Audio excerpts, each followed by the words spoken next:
ರೈತ ಬಾಂಧವರೇ, ಈಗ ಕೇಳಿ ಕೆಳದಿ ಶಿವಪ್ಪನಾಯಕ ಕೃಷಿ ಮತ್ತು ತೋಟಗಾರಿಕೆ ವಿಜ್ಞಾನಗಳ ವಿಶ್ವವಿದ್ಯಾಲಯ ಶಿವಮೊಗ್ಗದಲ್ಲಿ ಹಮ್ಮಿಕೊಂಡ ಅಡಿಕೆ ಸಮೃದ್ಧಿಗಾಗಿ ಕಾಳು ಮೆಣಸಿನಲ್ಲಿ ಅಂತರ ಬೆಳೆ ರಾಷ್ಟ್ರೀಯ ವಿಚಾರ ಸಂಕಿರಣ ಈ ಕುರಿತು ಬಾನುಲಿ ವರದಿಯನ್ನ ಕೇಳೋಣ. ಎಲ್ಲರಿಗೂ ನಮಸ್ಕಾರ. ನ್ಯಾಷನಲ್ ಕಾನ್ಫರೆನ್ಸ್ನ ಎರಡನೇ ದಿನದ ಎರಡನೇ ಟೆಕ್ನಿಕಲ್ ಸೆಷನ್ ಪ್ಯಾನಲ್ ಡಿಸ್ಕಷನ್. ಈ ಒಂದು ಸೆಷನ್ಗೆ ಎಲ್ಲ ರೈತ ಬಾಂಧವರು, ರೈತ ವಿಜ್ಞಾನಿಗಳು ಹಾಗೂ ಎಲ್ಲ ಗಣ್ಯಮಾನರನ್ನ ಈ ಒಂದು ಕಾರ್ಯಕ್ರಮಕ್ಕೆ ಸ್ವಾಗತಿಸುತ್ತೇನೆ. ಈ ಒಂದು ಪ್ಯಾನಲ್ ಡಿಸ್ಕಷನ್ನ ಚೇರ್ಮನ್ ಆಗಿರ್ತಕ್ಕಂಥ ನಮ್ಮ ವಿಶ್ವವಿದ್ಯಾಲಯದ ಡೈರೆಕ್ಟರ್ ಆಫ್ ಎಕ್ಸ್ಟೆನ್ಷನ್ ಆಗಿರ್ತಕ್ಕಂಥ ಡಾಕ್ಟರ್ ಜಿ.ಕೆ. ಗಿರ್ಜೆ ಸರ್ ಅವರು ಈ ಒಂದು ಪ್ಯಾನಲ್ ಡಿಸ್ಕಷನ್ನ ಚೇರ್ಮನ್ ಆಗಿ ವೇದಿಕೆ ಮೇಲೆ ಆಗಮಿಸಿದ್ದಾರೆ. ಅವರಿಗೆ ನಮ್ಮ ನಿಮ್ಮೆಲ್ಲ ಪರವಾಗಿ ತುಮಕೂರಿನಿಂದ ಸ್ವಾಗತ ಬಯಸ್ತಾ ಇದ್ದೇನೆ. ಹಾಗೆ ಈ ಒಂದು ಪ್ಯಾನಲ್ ಡಿಸ್ಕಷನ್ನ ಕೋ ಚೇರ್ಮನ್ ಆಗಿ ನಮ್ಮ ವಿಶ್ವವಿದ್ಯಾಲಯದ ಪ್ರಾಧ್ಯಾಪಕರು ಹಾಗೂ ಕಂಟ್ರೋಲ್ ಆಫ್ ಎಕ್ಸಾಮಿನೇಷನ್ ಆಗಿರ್ತಕ್ಕಂಥ ಡಾಕ್ಟರ್ ಎಚ್.ಕೆ. ವೀರನಾಥ್ ಅವರು ಕೂಡ ವೇದಿಕೆ ಮೇಲೆ ಆಗಮಿಸಿದ್ದಾರೆ. ಅವರು ಕೂಡ ಈ ಒಂದು ಡಿಸ್ಕಷನ್ಗೆ ನಿಮ್ಮ ನಮ್ಮೆಲ್ಲ ಪರವಾಗಿ ತುಮಕೂರಿನಿಂದ ಸ್ವಾಗತ ಬಯಸ್ತಾ ಇದ್ದೇನೆ. ಹಾಗೆ ಈ ಒಂದು ಸಂದರ್ಭದಲ್ಲಿ ಏನು ನಾವು ಬ್ಲ್ಯಾಕ್ ಪೆಪ್ಪರ್ ಇವತ್ತು ಹೇಳ್ತಾ ಇದ್ದೀವಿ, ಕಪ್ಪು ಬಂಗಾರ ಅಂತ ಕರಿತಾ ಇದ್ದೀವಿ. ಬ್ಲ್ಯಾಕ್ ಪೆಪ್ಪರ್ನ ಬೆಳೆದು ತಮ್ಮ ಬದುಕನ್ನ ಬಂಗಾರನ ಮಾಡಿಸ್ಕೊಳ್ತಕ್ಕಂಥ ಅವಾರ್ಡಿ ಪ್ರಸಿದ್ಧಿ ಪುರಸ್ಕೃತ ನಮ್ಮ ಹೆಮ್ಮೆಯ ರೈತರು ಕೂಡ ಈ ಒಂದು ಕಾರ್ಯಕ್ರಮದಲ್ಲಿ ತಮ್ಮ ಅನುಭವನ ಹಂಚಿಕೊಂಡು ಈ ಒಂದು ಪ್ಯಾನಲ್ ಡಿಸ್ಕಷನ್ ಅಲ್ಲಿ ರೈತರ ಪ್ರಶ್ನೆಗಳಿಗೆ ಉತ್ತರವನ್ನು ನೀಡಿದ್ದಾರೆ. ಅವರ ಪಟ್ಟಿ ಈ ರೀತಿ ಇದೆ. ಮೊದಲನೇದಾಗಿ ಡಾಕ್ಟರ್ ಬಿ.ಎಸ್. ವಿವೇಕ್ ಅಂತ ಹೇಳಿ ಕಡೂರಿನ ರೈತರು, ಚಿಕ್ಕಮಗಳೂರು ಜಿಲ್ಲೆಯವರು. ಅವರು ತಮ್ಮ ಈ ಒಂದು ಪ್ಯಾನಲ್ ಡಿಸ್ಕಷನ್ ಭಾಗವಹಿಸ್ತಾರೆ.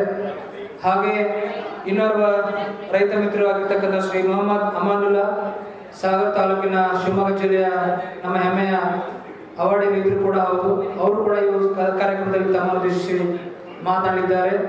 ಮೂರನೇದಾಗಿ ಶ್ರೀ ಜಾಮಿ ಮ್ಯಾಥ್ಯೂ, ರಿಪ್ಪನ್ಪೇಟೆಯ ಶಿವಮೊಗ್ಗ ಜಿಲ್ಲೆಯ ರಿಪ್ಪನ್ಪೇಟೆಯ ರೈತರು. ಇವರು ಕೂಡ ತಮ್ಮ ಕಾಳು ಮೆಣಸಿನ ಅನುಭವವನ್ನು ತಮಗೆ ಹಂಚಿಕೊಂಡು ತಮ್ಮ ಪ್ರಶ್ನೆಗಳಿಗೆ ಉತ್ತರವನ್ನು ಕೊಟ್ಟಿದ್ದಾರೆ. ಮೊದಲನೇದಾಗಿ ಈ ಒಂದು ಕಾರ್ಯಕ್ರಮವನ್ನು ನಮ್ಮ ರ್ಯಾಪೋರ್ಟಿಯರ್ಸ್ ಆಗಿರ್ತಕ್ಕಂಥ ಡಾಕ್ಟರ್ ಮಂಜುನಾಥ್ ಕುದ್ರಿ ಹಾಗೂ ಡಾಕ್ಟರ್ ಆರ್ ನಾಗರಾಜ್ ಅವರು ವೇದಿಕೆ ಮೇಲೆ ಬರಬೇಕಾಗಿ ಕೇಳ್ಕೊತಾ ಇದ್ದೇನೆ. ಮೊದಲ ನಮ್ಮ ರೈತರ ಪರಿಚಯವನ್ನು ಮಾಡಿ ತದನಂತರ ಅವರಿಗೆ ಈ ಒಂದು ಸಂದರ್ಭದಲ್ಲಿ ತಮ್ಮ ಅನುಭವ ಹಂಚಿಕೊಳ್ಳಕ್ಕೆ ಅವಕಾಶ ಮಾಡಿಕೊಡ್ತಾ ಇದ್ದೇವೆ. ಮೊದಲನೇದಾಗಿ ಅಡಿಕೆ ಕಾಳು ಮೆಣಸಿನ ಅಂತರ ಬೆಳೆ ಹರಿಕಾರ ಅಂತ ಹೆಸರುವಾಸಿಯಾಗಿರ್ತಕ್ಕಂಥ ಡಾಕ್ಟರ್ ವಿವೇಕ್ ಅವರು. ಇವರು ಮೂಲತಃ ಎಮ್ಮಿದೊಡ್ಡಿ ಗ್ರಾಮ, ಕಡೂರು ತಾಲೂಕು, ಚಿಕ್ಕಮಗಳೂರು ಜಿಲ್ಲೆಯರಾದ ಇವರು ಶ್ರೀಧರು ತಮ್ಮ ಏನು ತಂದೆಯವರು ಅಭಿವೃದ್ಧಿಪಡಿಸಿದ ಕಾಫಿ ತೋಟವನ್ನು ತದನಂತರ ತಾವು ಕೂಡ ಕೃಷಿಯಲ್ಲಿ ಮುಂದೋಗ್ಬೇಕು ಅಂದ್ಕೊಂಡು ಸುಮಾರು 2001ನೇ ಇಸ್ವಿಯಲ್ಲಿ ಆ ತೋಟವನ್ನು ಪುನರ್ಜೀವನಗೊಳಿಸಿ ತಮ್ಮ ಕೃಷಿ ಪ್ರಯಾಣವನ್ನು ಆರಂಭ ಮಾಡ್ತಾರೆ. ತದನಂತರ ಅವರು ಆರಂಭದಲ್ಲಿ ಪನೀರು ಒಂದು ಕಾಳು ಮೆಣಸಿನ ಕೃಷಿಯನ್ನು ಆರಂಭಿಸಿ ನಂತರ ಸಾಕಷ್ಟು ಪ್ರಭೇದಗಳಾದ ಪನೀರು 2, ಪನೀರು 5, ತೇವಂ, ಕರಿಮುಂಡ ಹೀಗೆ ಸಾಕಷ್ಟು ಪ್ರಭೇದಗಳನ್ನ ತಮ್ಮ ತೋಟದಲ್ಲಿ ಬೆಳೆದು ಸಾಕಷ್ಟು ಅನುಭವವನ್ನು ಹೊಂದಿ ಸುಮಾರು ಸದ್ಯಕ್ಕೆ ಅವರು 38-40 ಸಾವಿರ ಬೆಳೆಗಳನ್ನ ಹೊಂದಿರ್ತಾರೆ. ಹಾಗೆ ಪ್ರತಿ ಎಕರೆಗೆ ಅವರು 540 ಕಾಳು ಮೆಣಸಿನ ಬೆಳೆಯನ್ನು ಹಬ್ಬಿಸಿ ವೈಜ್ಞಾನಿಕ ರೀತಿಯಲ್ಲಿ ತಮ್ಮ ಅನುಭವವನ್ನು ಹೆಚ್ಚಿಸಿಕೊಂಡು ಯಶಸ್ವಿ ಕಾಳು ಮೆಣಸಿನ ರೈತರಾಗಿ ಹೊರಹೊಮ್ಮಿದ್ದಾರೆ. ಹಾಗಾಗಿ ಅವರಿಗೆ ನಮ್ಮ ಕಾಳು ಮೆಣಸಿನ ಕೃಷಿಯಲ್ಲಿ ವೈಜ್ಞಾನಿಕ ಕ್ರಮವನ್ನು ಅನುಸರಿಸಿ ಉತ್ತಮ ಇಳುವರಿ ಮತ್ತು ಜೊತೆಗೆ ಹೆಚ್ಚಿನ ಆದಾಯವನ್ನು ಪಡೆದು ಮಾದರಿ ಕೃಷಿಕರಾಗಿದ್ದಾರೆ. ಹಾಗಾಗಿ ಅವರನ್ನ ವೇದಿಕೆ ಮೇಲೆ ಕರೆದು ಇವತ್ತಿನ ರೈತರಿಗೆ ತಮ್ಮ ಕಾಳು ಮೆಣಸಿನ ಅನುಭವವನ್ನು ಅಂತರ ಬೆಳೆಯಾಗಿ ಹೇಗೆ ಯಶಸ್ವಿಯಾಗಿ ರೈತರಾಗಿ ತಮ್ಮ ಆದಾಯವನ್ನು ಕೂಡ ಹೆಚ್ಚಿಸಬಹುದು ಅಂತ ಹೇಳಿ ನಮ್ಮ ರೈತರ ದೃಷ್ಟಿ ತಮ್ಮ ಮಾತನಾಡಬೇಕಾಗಿ ಕೇಳ್ಕೊಳ್ತಾ ಇದ್ದೇನೆ. Please welcome. ಎಲ್ಲರಿಗೂ ನಮಸ್ಕಾರ. ನನ್ನ ಹೆಸರು ಡಾಕ್ಟರ್ ವಿವೇಕ್ ಅಂತ. ಮೂಲತಃ ಚಿಕ್ಕಮಗಳೂರು ಮೂಡಿಗೆರೆ ತಾಲೂಕಿಂದ ಬೆಳಗೋಡು ಅಂತ ಹೇಳ್ಬಿಟ್ಟು ನಾನು ಒಂದು 3 ನಿಮಿಷ ಒಂದು ಸ್ಮಾಲ್ ಇಂಟ್ರಡಕ್ಷನ್ ಕೊಡ್ತೀನಿ. ಅದು ಮೇನ್ ವಿಚಾರವಾಗಿ ಏನಂದರೆ, ನಾವು 3 ಜನ brothers, we are all professionals. ನಾನು ಡೆಂಟಿಸ್ಟು, ನನ್ನ ದೊಡ್ಡಣ್ಣ ಡಾಕ್ಟ್ರು, ಅವರು US ಇದ್ದಾರೆ, ತಮ್ಮ ಇಂಜಿನಿಯರು. ನಾವು 3 ಜನ ಪ್ರೊಫೆಷ್ನಲ್ಸ್ ಆದರೂ ಕೂಡ ಅಗ್ರಿಕಲ್ಚರ್ ಮಾಡಬೇಕು ಅನ್ನೋ ಒಂದು ನಿಟ್ಟಿನಲ್ಲಿ, ಯಾಕೆಂದರೆ we are born and brought up in agriculture family. So ಅದನ್ನು ಮತ್ತೆ ವಾಪಸ್ ಮಾಡಬೇಕು ಅನ್ನೋದಕ್ಕೋಸ್ಕರ ಅಗ್ರಿಕಲ್ಚರಿಗೆ ವಾಪಸ್ ಹೇಳಿದ್ವಿ. ದಟ್ ಈಸ್ ಮುಂಚೆ ಹೇಳಿದಾಗೆ 2001ರಿಂದ ಸ್ಟಾರ್ಟ್ ಮಾಡ್ಕೊಂಡ್ವಿ. ಕೊನೆಗೆ ನಾವು ಫಸ್ಟು ಕಾಫಿ ಮತ್ತು ಅಡಿಕೆ ಮಾಡ್ತಾ ಹೋಗ್ತಾಯಿದ್ವಿ. ಕೊನೆಗೆ ಇಲ್ಲಿ ಕಡೂರು ತಾಲೂಕಲ್ಲಿ ಎಮ್ಮೆದೊಡ್ಡಿ ಅಂತ ಹೇಳ್ಬಿಟ್ಟು, ಅಲ್ಲಿ ಏನಂತಂದರೆ it's A totally drought prone area, dry zone. ಅಲ್ಲಿ 16 to 25 inches of rainfall per year. So it is always dot declared. So ಅಂಥ ಒಂದು ಜಾಗದಲ್ಲಿ ಫಸ್ಟು ಆ್ಯಕ್ಚುಲಿ ವೆನಿಲಾ ಬೂಮ್ ಇತ್ತು ಆ ಟೈಮಲ್ಲಿ. ಸೊ ಅದನ್ನು ಮಾಡಬೇಕು ಅಂತ ಹೇಳ್ಬಿಟ್ಟು ನಾವು ವೆನಿಲಾ ಪ್ಲಾಂಟೇಷನ್ಗೋಸ್ಕರ ಅಡಿಕೆಯಲ್ಲಿ ಮಾಡೋಣ ಅಂತ ಮಾಡಿದೆ. ಯಾಕೆಂದರೆ ಹೆಚ್ಚಿನ ಜನ ಕಲ್ಕಂಬ ಹಾಕಿ ಶೇಡ್ ನೆಟ್ ಹಾಕಿ ವೆನಿಲಾ ಬೆಳೀತಾ ಇದ್ರು ಅವಾಗ. ಸೊ ಅದನ್ನು ಯೋಚನೆ ಮಾಡಿದ್ವಿ, ನಾಳೆ ದಿವಸ ಅಕಸ್ಮಾತ್ ವೆನಿಲಾ ಹೋಯಿತು ಅಂತಂದರೆ ಏನಾದ್ರು ಒಂದು ಇರಬೇಕು ಸ್ಟ್ಯಾಂಡರ್ಡು ಪರ್ಮನೆಂಟಾಗಿ ಅನ್ನೋದಕ್ಕೋಸ್ಕರ ಅಡಿಕೆ ತೋಟ ಅವಲಂಬಿಸಿದ್ವಿ. ಸೊ ಅದ್ರ ಪ್ರಕಾರಕ್ಕೆ ಇದರಲ್ಲಿ ವೆನಿಲಾ ಸ್ಟಾರ್ಟ್ ಮಾಡಿದ್ವಿ.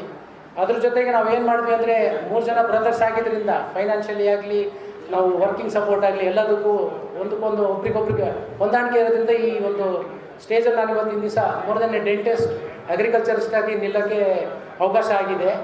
ಸೊ ಒಂದು ಜಾಯಿಂಟ್ ಫ್ಯಾಮಿಲಿಯಲ್ಲಿ ಮಾಡಿದ್ರಿಂದ ನಾವು ಯಶಸ್ಸು ಕಂಡಿದ್ದೀವಿ. ಸೊ ಇದು ನಾವು ಬ್ಲ್ಯಾಕ್ ಪೆಪ್ಪರ್ ಮಾಡೋಕ್ಕಿಂತ ಮುಂಚೆ ಎಲ್ಲ ಥರದ ಹಾರ್ಟಿಕಲ್ಚರ್ ಕ್ರಾಪ್ಸು ಮಾಡ್ಕೊಂಡು ಬಂದಿದ್ದೀವಿ. ಪುಟ್ಟಬಾಳೆ, ಪಚ್ಚಬಾಳೆ, ಪಪ್ಪಾಯಿ, ವೆನಿಲಾ, ಪಚೋಲಿ ಅಂದರೆ ಒಂದು ಆರೋಮ್ಯಾಟಿಕ್ ಪ್ಲ್ಯಾಂಟ್, ಹಾಗೆ ಸಪೋಟ, ಆಮೇಲೆ ದಾಳಿಂಬೆ, ಪ್ರತಿಯೊಂದು ಫ್ರೂಟ್ ಕ್ರಾಪ್ಸ್ನ ಮಾಡ್ಕೊಂಡು ಬಂದ್ವಿ. ಈ ರೀತಿಯಲ್ಲಿ ನಾವು ಎಲ್ಲದೂ ಮಾಡ್ತಾ ಹೋದ. ಮ್ಯಾಂಗೋ, ಆಲ್ಫಾನ್ಸೋ ಅದನ್ನು ಕೂಡ. ಅದು ಯಾಕೆಂದರೆ ಇದು ಡ್ರೈ ಝೋನಿಗೆ ಆಗೋವಂಥ ಒಂದು ಕ್ರಾಪ್ಸು. ಬಟ್ ಆದರೆ ಅದು ಏನಾಯಿತು ಅಂತಂದರೆ ಅದೆಲ್ಲ ಪೆರಿಷಬಲ್ ಐಟಮ್ಸು. ಅದರಲ್ಲಿ ಸೈಕಲ್ ಹೊಡೆಯೋದು ಭಾರಿ ಕಷ್ಟ. ಯಾಕೆಂದರೆ ಮಾರ್ಕೆಟಿಂಗು ನಮ್ಮ ಕೈಲಿಲ್ಲ. ನಾವು ಮಾರ್ಕೆಟ್ ಮಾಡೋ ದಿವಸ ಅವತ್ತು ಏನು ಪ್ರೈಸ್ ಇರುತ್ತೆ ಅದಕ್ಕೆ ಮಾರಲೇಬೇಕು. ಅದು ಜಾಸ್ತಿ ಇದೆ ಅಥವಾ ಕಮ್ಮಿ ಇದೆ ಅಂತ ನಾವು ಡಿಸೈಡ್ ಮಾಡೋಕ್ಕಾಗೋದಿಲ್ಲ. ಆಮೇಲೆ ಕೊನೆಗೆ ಮಾಡ್ತಾ ಏಲಕ್ಕಿನೂ ಮಾಡಿದ್ವಿ.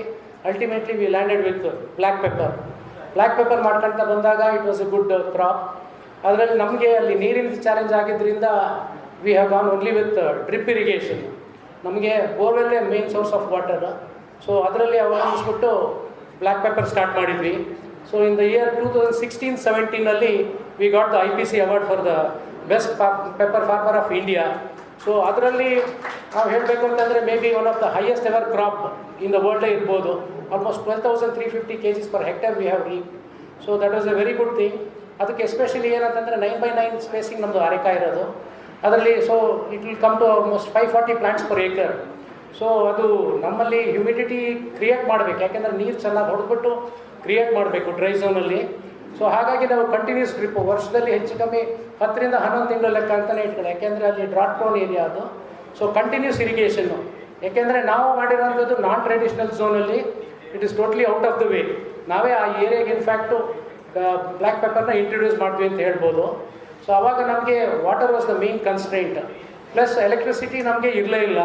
ಸೊ ನಾವು ಕೆರೆಗಳು ಮಾಡ್ಕೊಂಡ್ರು ಅದಕ್ಕೆ ನಾವು ಬರೋ ಬೋರ್ವೆಲ್ಲಿಂದ ಡಂಪ್ ಮಾಡಿಬಿಟ್ಟು ನೆಕ್ಸ್ಟ್ ಅದನ್ನು ಇರಿಗೇಟ್ ಮಾಡಬೇಕಾಗಿತ್ತು. So we were totally oriented with diesel engines. ಆಮೇಲೆ ಟ್ರ್ಯಾಕ್ಟರ್ ಪಂಪ್ಸ್ ಅಡಾಪ್ಟ್ ಮಾಡಿದ್ವಿ. ಆಮೇಲೆ ಆಲ್ಟರ್ನೇಟರ್ಸ್ ಹಾಕಿದ್ವಿ. ಟ್ರಾನ್ಸ್ಫಾರ್ಮರ್ಸ್ ಹಾಕಿದರೂ ಕೂಡ ವೋಲ್ಟೇಜ್ ಇರ್ತಾ ಇರಲಿಲ್ಲ.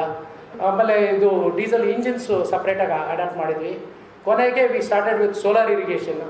ಸೋಲಾರಿಂದ ನಾವು ಈಗ ಸ್ವಲ್ಪ ಸರ್ವೈವ್ ಆಗ್ತಿದ್ವಿ. ಏನದು it is initial high expenditure ಆದ್ರೂ ಕೂಡ solar system will good for drip irrigations. ಯಾಕೆ ಅಂತಂದರೆ ನಮಗೆ ಹೈ ಆಲ್ಟಿಟ್ಯೂಡ್ ಇರೋದಿಲ್ಲ, ಫ್ಲ್ಯಾಟ್ ಲ್ಯಾಂಡ್ಸು. ಸೊ ಹಾಗಾಗಿ ಪ್ರೆಷರು ನಮಗೆ ಜಾಸ್ತಿ ಹೆಚ್ಚು ಬೇಕು ಅಂತ ಇರೋದಿಲ್ಲ. ಹಾಗಾಗಿ ಬ್ಲ್ಯಾಕ್ ಪೆಪ್ಪರನ್ನ ಅಡಿಕೆ ಮೇಲೆ ಸ್ಟ್ಯಾಂಡರ್ಡ್ಸ್ ಹಾಕಿ ತಗೊಂಡು ಮಾಡ್ಕೊತ ಹೋದ್ವಿ. ಅದರಲ್ಲಿ ನಮಗೆ ಮೇನ್ ಚಾಲೆಂಜ್ ಆಗ್ತಾ ಬಂದಿದ್ದು, ಯಾಕೆಂದರೆ ಒಂದು ಕಾಲದಲ್ಲಿ ಆಲ್ಮೋಸ್ಟ್ 40,000 ವೈನ್ಸ್ ಇತ್ತು ನಮ್ಮ ಹತ್ರ. ಸೊ ಸ್ಪ್ರೇ ಮಾಡೋಕ್ಕೆ ನಮಗೆ ಸುಮಾರು 1 ತಿಂಗಳೇ ಬೇಕಾಗೋದು. ಯಾಕೆಂದರೆ ಟ್ರೆಡಿಷ್ನಲ್ ಮೆಥಡಲ್ಲಿ ನಾವು ಯೂಸ್ ಮಾಡಿ ಸ್ಪ್ರೇ ಮಾಡ್ತೀವಿ ಅಂದಾಗ ತುಂಬ ಕಷ್ಟ ಆಗುತ್ತೆ.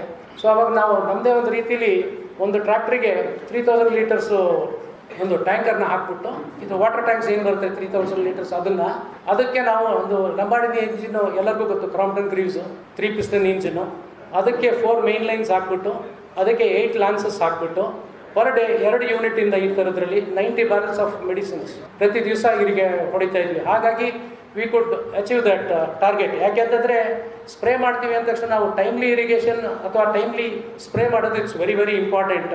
ಯಾಕೆ ನಮ್ಗೆ ಡಿಸೀಸ್ ಅಕರೆನ್ಸ್ ಉಂಟು ಅಂದಾಗ ಇಮಿಡಿಯೇಟಾಗಿ ನಾವು ಕವರ್ ಮಾಡಬೇಕು. ಆವಾಗ ಈ 90 barrels ಹೊಡೆಯೋ ಸಿಸ್ಟಮಿಂದ we could achieve it. That is one major thing. ಹಾಗೆಯೇ ಅಡಿಕೆ ಮರ ಸಾಯ್ತಾ ಬಂದಾಗ ವಿ ಸ್ಟಾರ್ಟೆಡ್ ವಿತ್ ಇನ್ಹೌಸ್ ನಾವೇ 20 feet ಇದು ಕಾಂಕ್ರೀಟ್ ಪೋಲ್ಸ್ ಮಾಡಿಬಿಟ್ಟು ಅದನ್ನು ರಿಪ್ಲೇಸ್ ಮಾಡ್ತಾ ಬಂದ್ವಿ. ಅದರಲ್ಲೂ ಕೂಡ ಭಾರಿ ಚೆನ್ನಾಗಿ ಬಂತು. ನಮಗೆ ಅಡಿಕೆದಲ್ಲಿ ಮೇಯ್ನ್ ಚಾಲೆಂಜ್ ಏನು ಬರೋದು ಅಂದರೆ ಡ್ರೈ ಝೋನ್ ಆಗಿರೋದ್ರಿಂದ ಅದನ್ನು ಕಟ್ತಾ ಇರಬೇಕು ಬಳ್ಳಿನ. ಯಾಕೆಂದರೆ ನಮಗೆ ಈಗ ಮಲೆನಾಡು ಥರ ಹೆಚ್ಚು ಮಳೆ ಇರೋದಿಲ್ಲ, ಜೊತೆಗೆ ಅದು ಬಳ್ಳಿ ಅಂಟಿ ನಿಲ್ಲಲ್ಲ. ರೂಟ್ಸ್ ಎಲ್ಲ ಡ್ರೈ ಆಯಿತು ಅಂತಂದರೆ ಬಳ್ಳಿ ಸೆಲ್ಫ್ ವೆಯ್ಟ್ಗೆ ಜಾರ್ ಬೀಳುತ್ತೆ. ಸೊ ಆ ಪ್ರಕಾರಕ್ಕೆ ನಾವು ಈಗ ಸಾರ್ವೆ ಹಗ್ಗ ಏನು ಹೇಳ್ತೀವಿ, ನಮ್ಮ ಕಿರುಬಳ್ಳಿ ದಪ್ಪದ್ದು ಸಾರ್ವೆ ಹಗ್ಗದಲ್ಲಿ ಅದನ್ನ ಕಟ್ತಾ ಇರಬೇಕು. ನೀವು ಯಾವಾಗ ಲೇಬರ್ಸ್ ಫ್ರೀ ಇರ್ತಾರೆ ಅಂದಾಗ ಅದೊಂದು ಮೇಜರ್ ವರ್ಕ್ ನೀವು ವರ್ಷದಲ್ಲಿ 3-4 ಸತಿ ಮಾಡ್ತಾನೆ ಇರಬೇಕು. ಜೊತೆಗೆ ಎಲ್ಲದಕ್ಕಿಂತಲೂ ನಮ್ಮ ಡ್ರೈ ಝೋನ್ ಆದರೂ ಕೂಡ ಬಂದವರೆಲ್ಲ ಕೇಳ್ತಿದ್ರು, ನೀವು ಡ್ರೈ ಝೋನ್ ಅಂತ ಹೇಳ್ತೀರಾ, ಮಳೆ ಇಲ್ಲ ಅಂತ ಹೇಳ್ತೀರಾ, ಯಾಕೆ ಟ್ರೆಂಚಸ್ ಮಾಡಿದ್ದೀರಾ ಅಂತ. ಟ್ರೆಂಚಸ್ ಮಾಡಲೇಬೇಕು, ಯಾಕೆಂದರೆ ನಿಮಗೆ 2 ದಿವಸ ಅಕಸ್ಮಾತ್ ಕಂಟಿನ್ಯೂಸ್ ರೇಂಜ್ ನಿಮಗೆ ಜಾಸ್ತಿ ಬರಬೇಕು ಅಂತಿಲ್ಲ. ಓವರಾಲ್ ರೈನ್ಫಾಲ್ ನಿಮಗೆ 25 ಇಂಚ್ ಬಂದರೂ ಕೂಡ 2 ದಿವಸ ಕಂಟಿನ್ಯೂಸ್ ಆಗಿ 3-4 ಇಂಚಿಂದ ಬಂದುಬಿಟ್ಟು ಅಕಸ್ಮಾತ್ ಅದು ನೀರು ಅಲ್ಲೇ ನಿಲ್ತು ಅಂತಂದರೆ ಮೆಣಸಿನ ಬಳಿ 100% ಸಾಯುತ್ತೆ. ಸೊ ಯಾಕೆಂದರೆ ಅದನ್ನು ಎಕ್ಸಸ್ ವಾಟರ್ನ ಡ್ರೈನ್ ಔಟ್ ಮಾಡೋದೇ ಮೋಸ್ಟ್ ಇಂಪಾರ್ಟೆಂಟ್ ಚಾಲೆಂಜು ಪೆಪ್ಪರಲ್ಲಿ. ಜೊತೆಗೆ ನೀವು ಇದು ಸಮ್ಮರ್ ಸೀಸನಲ್ಲಿ ಅದಕ್ಕೆ ಎಷ್ಟು ನೀಟಾಗಿ ಇಂಟರ್ಮಿಡಿಯೇಟಾಗಿ ವಾಟರ್ ಕೊಡ್ತೀವೋ ಅದನ್ನು ಅಷ್ಟೇ ಇಂಪಾರ್ಟೆಂಟು. ಆಮೇಲೆ ಟೈಮ್ಲಿ ಸ್ಪ್ರೇಸ್, ಜೊತೆಗೆ ಮೆನ್ಯೂರಿಂಗ್. ನೀವು ಈಗ ನಾವು ಮಾಡೋತ್ತಿಗೆ ಈಗ ಆರ್ಗ್ಯಾನಿಕ್ ಮೆಥಡ್ಸ್ನು ಕೆಲವನ್ನ ಅಡಾಪ್ಟ್ ಮಾಡ್ತೀವಿ. ಯಾವ ರೀತಿಲಿ ಅಂತಂದರೆ ನಾವು ಒಂದು ಬೇವಿನ ಹಿಂಡಿ ಯೂಸ್ ಮಾಡ್ತೀವಿ, ಫಾರ್ಮ್ಯಾಡ್ ಮೆನ್ಯೂರ್ ಯೂಸ್ ಮಾಡ್ತೀವಿ, ಆಮೇಲೆ ಟ್ರೈಕೋಡರ್ಮಾ ಯೂಸ್ ಮಾಡ್ತೀವಿ. ಜೊತೆಗೆ ನಿಮಗೆ ಟ್ರೈಕೋಡರ್ಮಾಗೆ ಹೆಲ್ಪ್ ಆಗಬೇಕು ಅನ್ನೋ ಥರಕ್ಕಿದ್ರೆ ಪೊಟ್ಯಾಷಿಯಂ ಫಾಸ್ಫೇಟ್ ಯೂಸ್ ಮಾಡ್ಬೋದು. ಯಾಕೆ ಈಗ ನಾವು ಡ್ರೆಂಚಿಂಗ್ ಮಾಡೋಕ್ಕೆ ಸುಮಾರು ಸತಿ ನಾವು COC ಯೂಸ್ ಮಾಡ್ತೀವಿ. COC ಯೂಸ್ ಮಾಡಿದರೆ ಟ್ರೈಕೋಡರ್ಮಾ ಎಲ್ಲ ಸತ್ತೋಗುತ್ತೆ. ಸೊ ಅದಕ್ಕೋಸ್ಕರ ಪೊಟ್ಯಾಷಿಯಂ ಫಾಸ್ಫೇಟ್ ಕೂಡ ಯೂಸ್ ಮಾಡ್ಕೊಂಡು ಮಾಡ್ತಾ ಹೋಗ್ಬೋದು. ಆಮೇಲೆ ನಾವು ಈಗ ಅಚೀವ್ ಮಾಡಬೇಕಾಗಿರೋಂಥ ಇದರಲ್ಲಿ ಏನಾಗುತ್ತೆ ಅಂತಂದರೆ ಇದು ನೀವು ಹೈಯರ್ ಕ್ವಾಂಟಿಟಿ ಜೊತೆಗೆ ಕ್ವಾಲಿಟಿನೂ ಮೇಂಟೈನ್ ಮಾಡಬೇಕು ಅಂದಾಗ ಒಳ್ಳೆ ಕ್ವಾಲಿಟಿ ಬರಬೇಕಂದ್ರೆ ಒಂದು ಅದರಲ್ಲಿ ಮೇಯ್ನು ಕಲರು, ಬ್ಲ್ಯಾಕ್ ಕಲರ್ ಅಚೀವ್ ಮಾಡಬೇಕು. ಜೊತೆಗೆ ಲೀಟ್ರ್ ವೆಯ್ಟ್ ಅಚೀವ್ ಮಾಡೋದು ಹೇಗೆ ಅಂತಂದರೆ ಈಗ ಹಾರ್ವೆಸ್ಟಿಂಗಲ್ಲಿ ನಾವು 3 ಸತಿ ಹಾರ್ವೆಸ್ಟ್ ಮಾಡ್ತೀವಿ. That's called staggered harvest. ಅದನ್ನ ಯಾಕೆ ಮಾಡಬೇಕು ಅಂತಂದರೆ ನಿಮಗೆ ಕಂಪ್ಲೀಟ್ ಮೆಚೂರ್ಡ್ ಆಗಿದ್ದು ಬೆರೀಸ್ ಮಾತ್ರ ತೆಗೆದ್ರೆ ನಿಮಗೆ ಹೈಯರ್ ಲೀಟ್ರ್ ವೆಯ್ಟ್ ಸಿಗುತ್ತೆ, ಇಲ್ಲಾಂದರೆ ಲೀಟ್ರ್ ವೆಯ್ಟ್ ಬರೋದಿಲ್ಲ. ಮಲೆನಾಡಲ್ಲಿ ಏನಾಗುತ್ತೆ ಅಂದರೆ ಒಂದು ಸತಿ ಒಂದು ಒಳ್ಳೆ ಮಳೆ ಬಂದ ತಕ್ಷಣ ಬ್ಲಾಸಮ್ ಒಂದೇ ಸತಿ ಆಗುತ್ತೆ. ನಾವು ಡ್ರಿಪ್ ಇರಿಗೇಷನ್ ಮಾಡೋದ್ರಿಂದ ಕಂಟಿನ್ಯೂಸು ಅದು ರನ್ನಿಂಗ್ ಬ್ಲಾಸಮ್ ಇರುತ್ತೆ ಹೊತ್ತು ನಿಮಗೆ ಒಂದೇ ಸ್ಟ್ರೆಚ್ಗೆ ಬ್ಲಾಸಮ್ ಆಗೋದಿಲ್ಲ. ಸೊ ಅದಕ್ಕೋಸ್ಕರ ಏನು ಮಾಡಬೇಕು, ಸ್ಟ್ಯಾಗರ್ಡ್ ಹಾರ್ವೆಸ್ಟೇ ಮಾಡಬೇಕು. ಸ್ಟ್ಯಾಗರ್ಡ್ ಹಾರ್ವೆಸ್ಟ್ ಮಾಡೋದಕ್ಕೆ ಏನಾಗುತ್ತೆ, ಫಸ್ಟು ಯಾವುದು ಇನಿಷಿಯಲಿ ಈಗ ಹಣ್ಣು ಆಗ್ತಾ ಇರುತ್ತೆ ಅಂಥದ್ದನ್ನ ಮಾತ್ರ ಒಂದು ರೌಂಡ್ ತೆಗಿತೀವಿ. ಅವತ್ತಿನ ದಿವಸ ಕೆಲವರು ಹೇಳ್ತಾರೆ ನಮ್ಗೆ ಲಾಸ್ ಆಗುತ್ತೆ ಲೇಬರು ಅಂತ. ಒಬ್ಬ ಮನುಷ್ಯ 3 kg ಅಕಸ್ಮಾತ್ ಇಡೀ ತೋಟ ಅಡ್ಡಾಡಿ 3 kg ಒಂದು ಹಸಿ ತಂದರೂ ಕೂಡ ನೀವು ಡ್ರೈ ಟು ವೆಟ್ ರೇಷಿಯೋ ತೊಗೊಂಡ್ರೆ 1:3 ತೊಗೊಂಡ್ರೆ 1 kg ಡ್ರೈ ಆದರೂ ಕೂಡ you still get your money back. ಯಾಕೆಂದರೆ 300ರಿಂದ 400 ರೂಪಾಯಿ ಅಥವಾ ಇವತ್ತು 500-600 ರೂಪಾಯಿ ಇದೆ. ಅವತ್ತಿನ ದಿವಸಕ್ಕೆ ಅದರ ಥರದ್ದೊಂದು ಲೆಕ್ಕಾಚಾರ ಹಾಕೊಂಡಾಗ 200-300 ರುಪೀಸ್ ನಿಮಗೆ ಖಂಡಿತ ಉಳಿತಾ ಇತ್ತು. 3 kgಗಿಂತ ಜಾಸ್ತಿ ತಂದೆ ತರ್ತಾರೆ. ನಾನು ನಿಮಗೆ ಎಕ್ಸಾಂಪಲ್ ಕೊಟ್ಟಿದ್ದು. ಸೊ ಅದನ್ನು ನಾವು ಮಾಡಬೇಕು, ಇಲ್ಲ ಅಂತಂದ್ರೆ ಹಕ್ಕಿ ತಿಂದೋಗುತ್ತೆ, ಇಲ್ಲಾಂದರೆ ನೆಲಕ್ಕೆ ಬಿದ್ದು ನಮಗೆ ಕೈಗೆ ಸಿಗೋದಿಲ್ಲ. So staggered harvest 1 round first ಹಣ್ಣಾದ ತಕ್ಷಣ ಸ್ಟಾರ್ಟ್ ಮಾಡ್ತೀವಿ. ನೆಕ್ಸ್ಟ್ ಒಂದು ಮೇನ್ ರೌಂಡ್ ಆಗುತ್ತೆ. ಅದಾದ ತಕ್ಷಣ ಕೊನೆಗೆ, ಯಾಕೆಂದರೆ ಎಳೆದು ಏನಿರುತ್ತೆ ನಾನು ಹೇಳ್ದಂಗೆ ರನ್ನಿಂಗ್ ಬ್ಲಾಸಮ್ ಆಗಿದ್ದರಿಂದ ಒಂದೇ ಸತಿ ಹಾರ್ವೆಸ್ಟಿಗೆ ಬರೋದಿಲ್ಲ. ಕೊನೆಗೆ ಸಣ್ಣದು ಏನಿರುತ್ತೆ ಅದು ಮೆಚೂರ್ ಆಗುತ್ತೆ, ನೀವು ಫುಲ್ ಕಂಪ್ಲೀಟ್ ಇದನ್ನ ಕುಯ್ಕೊಳತ್ತಿಗೆ ಅವಾಗ ಒಂದು ಫೈನಲ್ ಹಾರ್ವೆಸ್ಟ್ ಮಾಡ್ತೀವಿ. ಇದಾದಮೇಲೆ ನೆಕ್ಸ್ಟು ಬ್ಲ್ಯಾಕ್ ಕಲರ್ ಅಚೀವ್ ಮಾಡೋಕ್ಕೆ ಈ ಬ್ಲಾಂಚಿಂಗ್ ಮೆಥಡ್ ಯೂಸ್ ಮಾಡ್ತಾರೆ ಸುಮಾರು ಜನ. ಹಾಟ್ ವಾಟರಲ್ಲಿ ಡಿಪ್ ಮಾಡಿಬಿಟ್ಟು ತೆಗೆಯೋದು, ಅದು ಲಾರ್ಜ್ ಸ್ಕೇಲಲ್ಲಿ ಮಾಡಿದಾಗ ಕಷ್ಟ ಆಗುತ್ತೆ. ನಿಮಗೆ ದಿವಸ ಹೆಚ್ಚು ಕಮ್ಮಿ ನಮಗೆ ಒಂದು ದಿವಸಕ್ಕೆ 6-7-8 ಟನ್ನು ಗ್ರೀನ್ಸು ಹಾರ್ವೆಸ್ಟ್ ಮಾಡ್ತಾಯಿದ್ವಿ. ಸೊ ಅದನ್ನು ಒಂದು ಡಿಕೋನರಲ್ಲಿ ಆಲ್ಮೋಸ್ಟ್ 3 to 4 ಟನ್ಸ್ ಪರ್ ಅವರಿಂದು ಮೆಷಿನಲ್ಲಿ ಡಿಕೋನ್ ಮಾಡ್ಕೊಂಡು ಅದನ್ನು ಟ್ರ್ಯಾಕ್ಟ್ರಿಗೆ ಹಾಕೊಂಡ್ಬಿಟ್ಟು ನಂತರ ಅದನ್ನು ಫೀಲ್ಡಿಗೆ ತೊಗೊಂಡೋಗ್ತಿದ್ವಿ ಡ್ರೈಯಿಂಗ್ ಯಾರ್ಡಲ್ಲಿ ಹಾಕಿದಾಗ ಏನಾಗುತ್ತೆ ಅಂತಂದರೆ ಅದು ಮೇಯ್ನು ಫಸ್ಟು ನಾವು ಶೇಡ್ ನೆಟ್ ಯೂಸ್ ಮಾಡ್ತೀವಿ. ಸಿಮೆಂಟ್ ನೆಲದ ಮೇಲೆ ಶೇಡ್ ನೆಟ್ ಹಾಕ್ಬಿಟ್ಟು, ನಮ್ಮದು ಇಂಟರ್ಲಾಕು ಇದೆ, ಕಾಂಕ್ರೀಟ್ದು ಇದೆ. ಇಂಟರ್ಲಾಕಿಂದು it is a better way. ಯಾಕೆ ಅಂತಂದರೆ ಇದು ಕಾಳ್ಮೆಣ್ಸಿಂದು ನೀರು ಡ್ರೈ ಆಗೋತ್ತಿಗೆ ನೀರು ಬಿಡುತ್ತೆ. ನೀರು ಬಿಟ್ಟಿದ್ದು ನಿಮ್ಮ ಕಾಂಕ್ರೀಟು ಕಣ ಆದರೆ ಅದು ಹರಿದು ಬೇರೆ ಕಡೆಗೆ ಹೋಗಬೇಕು. ಇಂಟರ್ಲಾಕಲ್ಲಿ ಏನಾಗುತ್ತೆ ಅಂದರೆ ಅದು ಅಲ್ಲೇ ಡ್ರೈನ್ ಆಗುತ್ತೆ ಕೆಳಗಡೆ. So that is A better way ನನ್ನ ಪ್ರಕಾರ. ಆಮೇಲೆ ಸುಮಾರು ಜನಕ್ಕೆ ಅನ್ಸುತ್ತೆ ಅದರೊಳಗೆ ಕಾಲು ಸಿಕ್ಕಾಕಡುತ್ತೆ ಅಂತ. ಅದು ಖಂಡಿತ ಆಗೋದಿಲ್ಲ ಅದು. ಯಾಕೆಂದರೆ ಒಂದು ನಾವು ಶೇಡ್ ನೆಟ್ ಯೂಸ್ ಮಾಡ್ತೀವಿ ಡ್ರೈ ಮಾಡೋಕ್ಕೆ, ಅದ್ರ ಮೇಲೆ ಸೋಲರೈಸೇಷನ್ ಪ್ರೊಸೆಸ್ ಕೂಡ ಮಾಡ್ತೀವಿ. ಸೋಲರೈಸೇಷನ್ ಏನಂತಂದರೆ 90 to 120 GSM ಸಿಲ್ಪಾಲಿನ್ ಶೀಟ್ ತೊಗೊಂಡ್ಬಿಟ್ಟು ಅದನ್ನ 1-1.5 ಇಂಚಷ್ಟು ಹರಡ್ತೀವಿ ಕಂಪ್ಲೀಟ್ ಶೇಡ್ ನೆಟ್ ಮೇಲೆ. ಹರಡಿ ಆದಮೇಲೆ ಅದನ್ನು ಸಿಲ್ಪಾಲಿನ್ ಶೀಟಲ್ಲಿ ಕವರ್ ಮಾಡಿಬಿಟ್ಟು ಆಲ್ಮೋಸ್ಟ್ ಏರ್ ಟೈಟ್ ಸುತ್ತ ನೀವು ಟಾರ್ಪಲ್ ಇಡ್ಬೋದು ಅಥವಾ ಏನಾದ್ರು ಪೋಲ್ಸ್ ಇಡ್ಬೋದು, ಏರ್ ಟೈಟ್ ಮಾಡೋಷ್ಟು ರೀತಿಯಲ್ಲಿ ಮಾಡಿಬಿಟ್ಟು 1 ದಿವಸ ಬಿಡಬೇಕು. 1 ದಿವಸ ಬಿಟ್ಟರೆ ಅದು ಆಮೇಲೆ ಸ್ವಲ್ಪ ಬ್ಲಾಂಚಿಂಗ್ ಕಂಪ್ಲೀಟ್ ಆಗುತ್ತೆ. ಅದು ಒಂದು ರೀತಿಲಿ ಸ್ಟೆರಿಲೈಸೇಷನು ಆಗುತ್ತೆ, ಆಮೇಲೆ ಬೆಂದಂಗೆ ಆಗುತ್ತೆ ಆ ಹೀಟಿಗೆ. ನೆಕ್ಸ್ಟ್ ಮಾರನೇ ಸಹ ನೀವು ಅದನ್ನು ಫುಲ್ ಕಂಪ್ಲೀಟ್ ತೆಳುವಾಗಿ ಮತ್ತೆ ಶೇಡ್ ನೆಟ್ಸ್ ಮೇಲೆ ಡ್ರೈ ಮಾಡಿದರೆ you will achieve the one of the best black colour. So that is why it's called black pepper ಅಂತ. ಅದೇ ನಿಮ್ಗೆ ಜಾಸ್ತಿ ಹಣ್ಣಾದರೆ it will turn out black. ನೀವು ಗ್ರೀನ್ ಏನು ಹಾರ್ವೆಸ್ಟ್ ಮಾಡಿರ್ತಾರೆ ಗ್ರೀನ್ ಕಲರ್ ಇದ್ದರೆ ಮಾತ್ರ it will be completely pitch dark black colour ಬರುತ್ತೆ. ಹಣ್ಣಾದ ತಕ್ಷಣ ಅದು ಬ್ರೌನ್ ಕಲರ್ ಬರುತ್ತೆ ನೀವು ಬ್ಲಾಂಚಿಂಗ್ ಮಾಡಿದರೂ ಕೂಡ. But that is still A good pepper. White pepper ನಾವು ಮಾಡಿದ್ವಿ, but that is not worth. ಇವತ್ತಿನ ದಿವಸಕ್ಕೆ ನೀವು ವೈಟ್ ಪೆಪ್ಪರ್ ಮಾಡಿದ್ರೆ 1 to 2 ಪ್ರೈಸಿಂಗ್ ಇದ್ದರೆ ಮಾತ್ರ ನಿಮ್ಗೆ ವರ್ಕೌಟ್ ಆಗುತ್ತೆ. ಇಲ್ಲ ಅಂತಂದರೆ ನ್ಯಾಚುರಲ್ ಪ್ರೊಸೆಸಲ್ಲಿ ಮಾಡಿ ನಾವು ಇದು ಮಾಡ್ತೀವಿ ಅಂತಂದರೆ ಹೆಚ್ಚಿಂದ ಆಲ್ಮೋಸ್ಟ್ ಒಂದು 20-30% ಕೊಳತೆ ಹೋಗುತ್ತೆ. ಸೊ ಆವಾಗ ವೈಟ್ ಪೆಪ್ಪರ್ ಮಾಡೋದು it's not a very lucrative process. So ಈ ಥರ ಸ್ಟ್ಯಾಗರ್ಡ್ ಹಾರ್ವೆಸ್ಟ್ ಮಾಡಿದಾಗ ನಿಮಗೆ almost 540 to 560, 570, okay fine, 540 to 570 litre weight ತನಕ ನಿಮಗೆ ಸಿಗುತ್ತೆ. ಸೊ ಈ ಪ್ರಕಾರಕ್ಕೆ ಮಾಡಿ ನೀವು ಕ್ವಾಲಿಟಿನೂ ಮೇಂಟೈನ್ ಮಾಡ್ಬೋದು. ಆಮೇಲೆ ಡಸ್ಟಿಂಗ್ ಪ್ರಾಸೆಸ್ ಕೂಡ ಒಂದು ಕರೆಕ್ಟಾಗಿರೋ ರೀತಿಯಲ್ಲಿ ಮಿಷನ್ ಇಟ್ಕೊಂಡು ಮಾಡ್ಕೊಂಡ್ರೆ it will be a good process to black pepper. So ಹಾಗಾಗಿ we could sell it to any good buyer at a very good price. ಯಾಕೆಂದರೆ ಕ್ವಾಲಿಟಿ ಮೇಂಟೈನ್ ಮಾಡಿದರೆ ಮಾತ್ರ ಸಾಧ್ಯ. ಜೊತೆಗೆ with this total joint family system you can achieve a better target. Thank you. ಎರಡನೇದಾಗಿ ನಮ್ಮ ಇನ್ನೋರ್ವ ಇವತ್ತಿನ ಕಾರ್ಯಕ್ರಮದಲ್ಲಿ ರೈತ ವಿಜ್ಞಾನಿ ಅಂತ ಹೇಳ್ಬೋದು. ಸೊ ಮಿಶ್ರ ಬೆಳೆಯ ಸಾಧಕ ಇವರು ಶ್ರೀ ಮೊಹಮ್ಮದ್ ಅಮಾನುಲ್ಲಾ ಅವರು. ಇವರು ಮೂಲತಃ ಮಂಗಳಲಿ ಗ್ರಾಮ, ಸಾಗರ ತಾಲೂಕು, ಶಿವಮೊಗ್ಗ ಜಿಲ್ಲೆ. ಇವರು ತಮ್ಮ 10ನೇ ವಯಸ್ಸಿನಲ್ಲಿ ಕೃಷಿಗೆ ಕಾಲಿಟ್ಟು ಚಿಕ್ಕಮಗಳೂರು ಜಿಲ್ಲೆಯ ಕೊಪ್ಪ ಮತ್ತು ಮೂಡಿಗೆರೆಯಲ್ಲಿ ತಮ್ಮ ಕೃಷಿ ಕಾಯಕವನ್ನು ಆರಂಭಿಸ್ತಾರೆ. ತದನಂತರ ಅವರು 1998ರಲ್ಲಿ ತಮ್ಮ ಅನುಭವವನ್ನು ಆಧಾರವಾಗಿಟ್ಕೊಂಡು ತಾವು ಕಾಳುಮೆಣಸು ಹಾಗೆ ಸಾಕಷ್ಟು ಮಿಶ್ರ ಬೇಸಾಯಗಳಲ್ಲಿ ಬೆಳೆದು ಯಶಸ್ವಿ ರೈತರಾಗಿ ಸಾಕಷ್ಟು ಪ್ರಶಸ್ತಿಯನ್ನು ಮುಡಿಗೇರಿಸಿಕೊಂಡ ರೈತರು ಇವತ್ತಿನ ದಿನ. ಇವರಿಗೆ ಸಾಕಷ್ಟು ಅವರ ಅನುಭವನ ಅವ್ರು ಹೇಳಬೇಕಾದ್ರೆ ಹಂಚ್ಕೊತಾರೆ. ನಾನು ಸುಮಾರು ಸಂದಿರುವ ಒಂದು 4-5 ಪ್ರಶಸ್ತಿಗಳನ್ನ ತಮ್ಮ ಮುಂದೆ ಹೇಳಲಿಕ್ಕೆ ಇಷ್ಟಪಡ್ತೇನೆ. ಮೊದಲನೇದಾಗಿ ಅವರಿಗೆ 2019ರಲ್ಲಿ ಕನ್ನಡ ರಾಜ್ಯೋತ್ಸವ ಅತ್ಯುತ್ತಮ ರೈತ ಪ್ರಶಸ್ತಿ, ಹಾಗೆ ತಾಲೂಕು ಮತ್ತು ಜಿಲ್ಲಾ ಮಟ್ಟದ ಆತ್ಮ ಶ್ರೇಷ್ಠ ರೈತ ಪ್ರಶಸ್ತಿಗಳು ಸುಮಾರು 2020ರಲ್ಲಿ 2022 ಇಸ್ವಿಯಲ್ಲಿ ದೊರೆತಿರ್ತಕ್ಕಂಥದ್ದು. ತದನಂತರ 22 ಇಸ್ವಿಯಲ್ಲಿ ಮತ್ತೆ ವಿಜಯ ಕರ್ನಾಟಕದ ರಾಜ್ಯ ಮಟ್ಟದ ಸೂಪರ್ ಸ್ಟಾರ್ ರೈತ ಪ್ರಶಸ್ತಿ, ಹಾಗೆ ಅಂತಾರಾಷ್ಟ್ರೀಯ ಕಾಳುಮೆಣಸು ಸಮುದಾಯದಿಂದ ಕೊಡಮಾಡುವ ಭಾರತದ ಅತ್ಯುತ್ತಮ ಕಾಳುಮೆಣಸು ರೈತ ಎನ್ನುವಂಥ ಪ್ರಶಸ್ತಿಯನ್ನು 2024 ಇಸ್ವಿಯಲ್ಲಿ ಇದೆಲ್ಲ ಪ್ರಶಸ್ತಿಯನ್ನು ಪಡೆದಿರ್ತಕ್ಕಂಥ ನಮ್ಮ ಹೆಮ್ಮೆಯ ಶ್ರೀ ಮೊಹಮ್ಮದ್ ಅಮಾನುಲ್ಲಾ ಅವರು ತಮ್ಮ ಮಿಶ್ರ ಬೆಳೆಯಲ್ಲಿ ವಿಶೇಷವಾಗಿ ಕಾಳುಮೆಣಸಿನ ಕುರಿತಾದ ಅನುಭವವನ್ನು ತಮಗೆ ನಿಗದಿ ಮಾಡತಕ್ಕಂಥ 15 ನಿಮಿಷಗಳಲ್ಲಿ ನಮ್ಮ ರೈತರಿಗೆ ಹಂಚ್ಕೋಬೇಕಾಗಿ ಈ ಮೂಲಕ ಕೇಳ್ಕೊಳ್ತಾ ಇದ್ದೀನಿ. ದಯವಿಟ್ಟು ವೇದಿಕೆ ಮೇಲೆ ಬನ್ನಿ. ಎಲ್ಲರಿಗೂ ನಮಸ್ಕಾರ. ನಾನು ಮೂಲತಃ ಚನ್ನಗಿರಿ ತಾಲೂಕು, ಶಿವಮೊಗ್ಗ ಜಿಲ್ಲೆನೇ ಆಗಿತ್ತು ಮೊದಲು, ಈಗ ಅದು ದಾವಣಗೆರೆ ಜಿಲ್ಲೆ ಆಗಿದೆ. ಹಾಗೆ ನಾನಿನ್ನು ಸಾಮಾನ್ಯಕ್ಕೆ ಬೆಳೆ ಬಗ್ಗೆ ಎಲ್ಲರೂ ಬೇಕಾದಷ್ಟು ಮಾತಾಡಿದ್ದಾರೆ. ಇನ್ನು ನಾನೊಂದು ಸ್ವಲ್ಪ ಮಿಶ್ರ ಬೆಳೆಯ ಬಗ್ಗೆ ನನ್ನ ಅನುಭವವನ್ನು ತಮ್ಮೆಲ್ಲರ ಒಂದಿಗೆ ಹಂಚಿಕೊಳ್ಳಲಿದ್ದೀನಿ. ಈಗ ನಾವು ಮಿಶ್ರ ಬೆಳೆ ಅಂದರೆ ಈಗ ಸಾಮಾನ್ಯ ನಾವು ಕಾಫಿ ಪ್ಲಾಂಟರ್ಸು ಕನಿಷ್ಠ ಸ್ವಲ್ಪ ಮಿಶ್ರ ಬೆಳೆಯಾಗಿ ಮೆಣಸು ಸ್ವಲ್ಪ ಬೆಳ್ಕೊಂಡ್ರೆ ಉತ್ತಮ ಅಂತಿತ್ತು. ಇನ್ನು ಅಡಿಕೆಯಲ್ಲೂ ಕೂಡ ಸ್ವಲ್ಪ ಮೆಣಸು ಬೆಳೆದು ಅನುಕೂಲ ಆಗ್ಬೋದು ಅನ್ನೋ ಒಂದು ಅನುಭವ ಇಟ್ಕೊಂಡಿದ್ದೀವಿ. ಆದರೆ ಇದು ಎರಡನ್ನು ಮೀರಿ 3ನೇ ಬೆಳೆಯಾಗಿ ಹೇಗೆ ಬೆಳಿಬಹುದು ಅಂತ ನಾನು ಬೆಳೆದಿರುವ ಬೆಳೆಯ ಅನುಭವವನ್ನು ತಮ್ಮಲ್ಲಿ ಹಂಚ್ಕೊಳ್ಳಿಕ್ಕೆ ಇಷ್ಟಪಡ್ತೀನಿ. ಈಗ ಹಿಂದೆ ಕೂತವರಿಗೆ ಕಾಣುತ್ತಾ ಇಲ್ವಾ? ಇಲ್ಲಿ ಕಾಣ್ತಾ ಇದೆ 2 ಬೆಳೆ.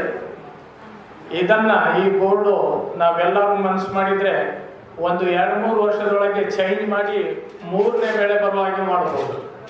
ಹೇಗೆ ಅಂದರೆ ಕಾಫಿ, ಮೆಣಸು ಮತ್ತು ಅಡಿಕೆ. ಈಗ ಕಾಫಿ ನಮ್ಮ ದೇಶದಲ್ಲಿ 3.5 ಲಕ್ಷ ಟನ್ ಬೆಳೀತಾ ಇದ್ದೀವಿ. ಇನ್ನು ಮುಂದೆ ಸವೇನ್ ಬೀನ್ಸು 7 lakh ಟನ್ ಅಂಥೇಳಿ ಮೊನ್ನೆ 100 ವರ್ಷದ ಒಂದು ಸಮಾವೇಶ CCRIಯಲ್ಲಿ ನಡೆಯಿತು. ಆವಾಗ ನಾವು 7 ವರ್ಷದಲ್ಲಿ 7 ಲಕ್ಷ ಟನ್ನು ನಾವು ಬೆಳೆದ್ರೆ ನಮ್ಮ ಬೇಡಿಕೆ ಇದೆ ಎನ್ನುವುದನ್ನು ನಮಗೆ ಗೊತ್ತಾಯಿತು.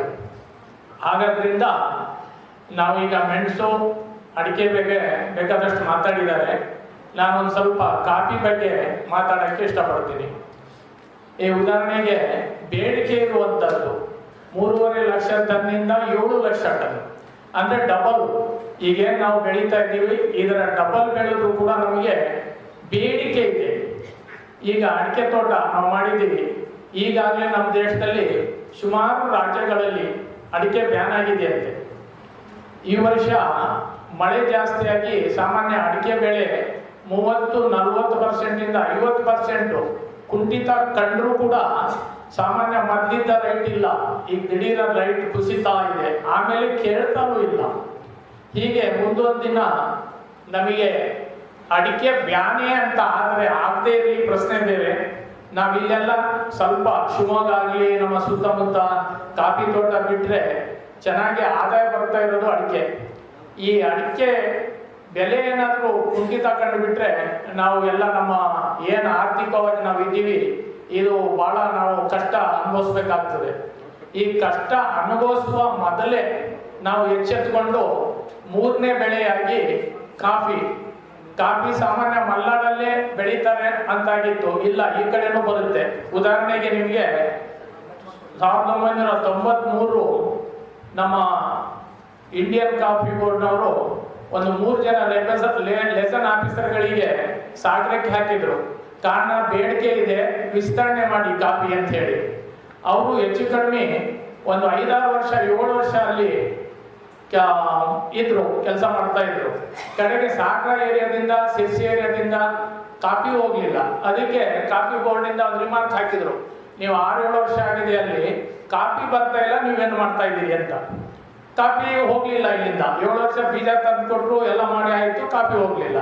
ಕಡೆಗೆ ಅವ್ರಿಗೆ ವಾಪಸ್ ಕರ್ಸ್ಕೊಂಡಾಗ ಅವ್ರು ಏನು ಮಾಡಿದ್ರು ಅಂದರೆ ಈ ಸಾಗರ, ಶಿವಮೊಗ್ಗ, ಸಿರ್ಸಿ, ಸಿದ್ದಾಪುರ ಕಾಫಿ ಬೆಳೆಯೋಕ್ಕೆ ಯೋಗ್ಯ ಅಲ್ಲ ಅಂತ ಹೇಳಿ ರಿಪೋರ್ಟ್ ಬರೆದು ಹೋಗ್ಬಿಟ್ರು, ಇಲ್ಲಿ ಕಾಫಿ ಬರೋದಿಲ್ಲ ಅಂತ. ಅದೇ ನಾನು 2012ರಲ್ಲಿ ನಾನು ಕಾಫಿ ಪ್ಲಾಂಟಿಂಗ್ ಮಾಡಿ ಮಿಶ್ರ ಬೆಳೆಯಾಗಿ ಕಾಫಿ, ಅಡಿಕೆ, ಮೆಣಸು ಈ ರೀತಿ 3 ಬೆಳೆ ಒಂದೇ ಭೂಮಿಯಲ್ಲಿ ಬರುವಾಗಿ ಮಾಡಿ ಈಗ ಅಲ್ಲಿ ಕಾಫಿ ಎಸ್ಟೇಟಲ್ಲಿ ಏನು ಬೆಳೆ ತೆಗಿತಾ ಇದ್ದಾರೆ ಅಷ್ಟೇ ಅಥವಾ ಅದಕ್ಕಿಂತ ಉತ್ತಮವಾದ ಬೆಳೆ. ಈಗ ಸಾಮಾನ್ಯಕ್ಕೆ ಅಲ್ಲಿ ಒಂದು 10-12 ಮೂಟೆ ಪಾರ್ಸಿಮೆಂಟ್ ಒಂದು ಎಕರೆ ಕೊಯ್ದರೆ ಹೆಚ್ಚಾಯಿತು. ಯಾರೋ ಒಬ್ಬರು ಕೊಯ್ಬೋದು 30-40 ಚೀಲ, ಅದು ಇಲ್ಲ ಲೆಕ್ಕಕ್ಕೆ. ಸರಾಸರಿ 8-10 ಮೂಟೆ ಪಾರ್ಸಿಮೆಂಟು. ಆದರೆ ನಮ್ಮ ಈ ಏರಿಯಾದಲ್ಲಿ 15 ಮೂಟೆ ಪಾರ್ಸಿಮೆಂಟ್ ಎವರೇಜ್ ಅಡಿಕೆ ತೋಟದಲ್ಲಿ ಮಿಶ್ರ ಬೆಳೆಯಾಗಿ. ಆದರೆ ನಂದು ಬೇಸ್ ಸ್ವಲ್ಪ ಡಿಫ್ರೆನ್ಸ್ ಆಗಿದೆ. ಒಂದು ಎಕರೆಯಲ್ಲಿ 363 ಅಡಿಕೆ, 1200 ಕಾಫಿ, 217 ಮೆಣಸು ಹೀಗೆ ಮಿಶ್ರ ಮಾಡಿದ್ದೀನಿ.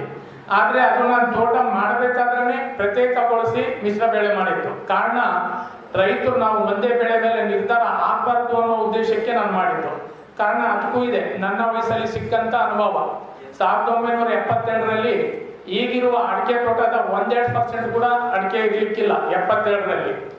ಆವಾಗಲೇ ಅಡಿಕೆ ಬೆಳೆ ಕುಂಠಿತವಾಗಿ ಅಡಿಕೆ ತೋಟ ಕಡಿಯೋ ಮಟ್ಟಿಗೆ ಬಂದಿದ್ದು. ಕೆಲವು ಕಡೆ ಕಡ್ದಿದ್ದಾರೆ, ಕಡ್ದು ತೆಂಗು ನಟ್ಕೊಂಡಿದ್ರು, ಅಡಿಕೆಯಲ್ಲಿ ಜೀವನ ಮಾಡ್ಲಿಕ್ಕೆ ಆಗಲ್ಲ ಅಂತ ಹೇಳಿ. ಈಗ ನಿಮಗೆ ಗೊತ್ತು, ನಮ್ಮ ರಾಜ್ಯದಾದ್ಯಂತ ಎಷ್ಟೋ ಪಟ್ಟು ಅಡಿಕೆ ಬೆಳೆ ಜಾಸ್ತಿ ಆಗಿದೆ.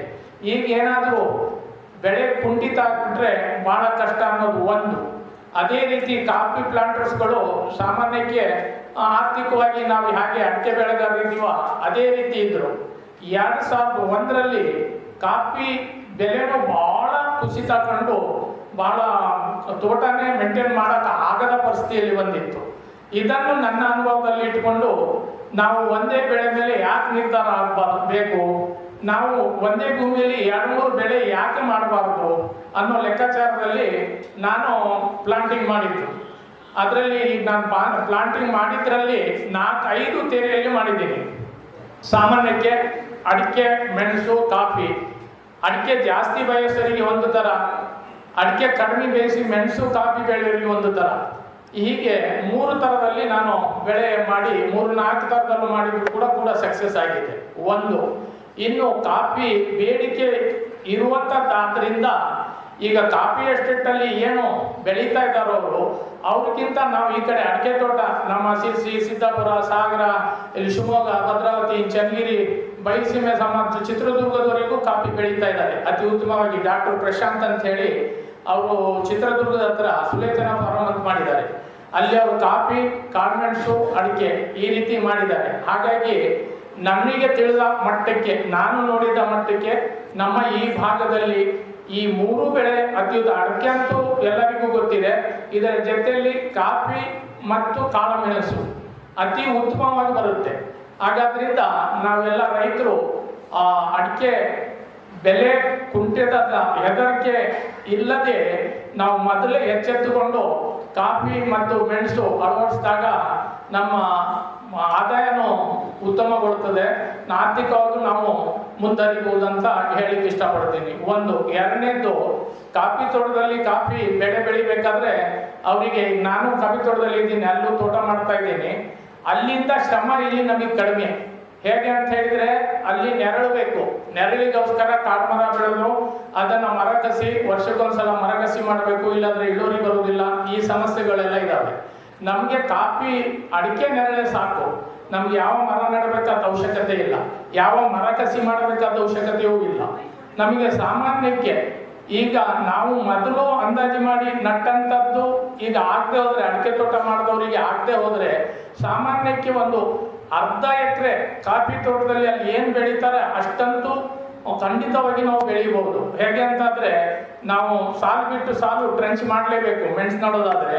ಆ ಸಾಲು ಬಿಟ್ಟಿದ್ದ ಸಾಲಲ್ಲಿ ಈ ಚಂದ್ರಗಿರಿ ಅನ್ನೋ ವ್ಯಾರೈಟಿ ಸಾಮಾನ್ಯಕ್ಕೆ ಒಂದು 4 ಅಡಿಗೆ ಒಂದರಂತೆ ನಾವು ಸಾಲು 18 × 4 ಹಾಕ್ತಾ ಹೋದಾಗ ಒಂದು 600 ಗಿಡದ ಮೇಲೆ ನಾವು 1 ಎಕರೆ ಕೂರ್ಸ್ಲಿಕ್ಕೆ ಆಗ್ತದೆ.